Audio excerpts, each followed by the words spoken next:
Now that we have learned about how the universe was made and how Earth was made, let's talk about what is inside of Earth, Earth's layers. All right, Earth's layers.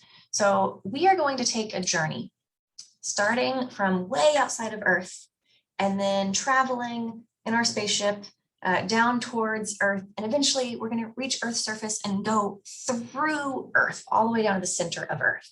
Okay. So the very first thing we're going to see along our journey as we're coming towards Earth, before we even get to Earth's atmosphere, first we're going to contact Earth's magnetic field. All right. So y'all know that if you pull out a compass, and the compass has a little metallic needle on it, that needle is going to point towards the North Pole, right? But why is that? That is because Earth has a magnetic field.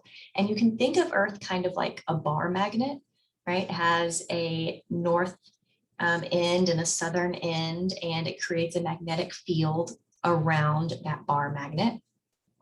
But you'll notice if you look at this figure carefully, you'll notice that the imaginary bar magnet within Earth that is creating Earth's magnetic field, it doesn't really line up with Earth's geographic poles, the axis that the Earth is spinning on, right? So Earth's North Pole, the point in the Earth that Earth is rotating around as it spins throughout the day, is slightly off of the North Magnetic Pole. So when you pull out your compass points pretty darn close to North, but not the exact geographic North Pole, which is interesting, right? And there's a reason for that, and we'll talk about that a little bit later.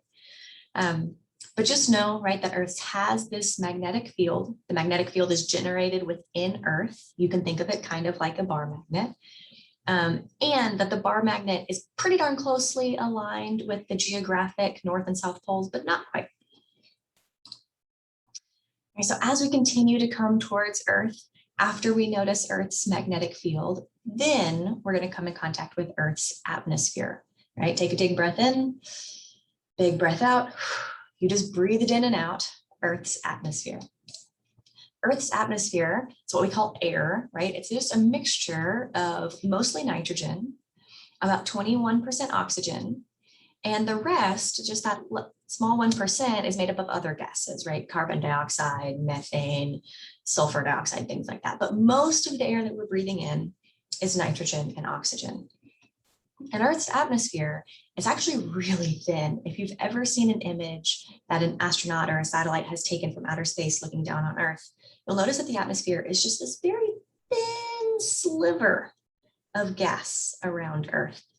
It's only about 480 kilometers thick, but most of the mass, most of that nitrogen and oxygen occurs within 16 kilometers of Earth's surface. And this is because the gravity of Earth is pulling the atmosphere towards it.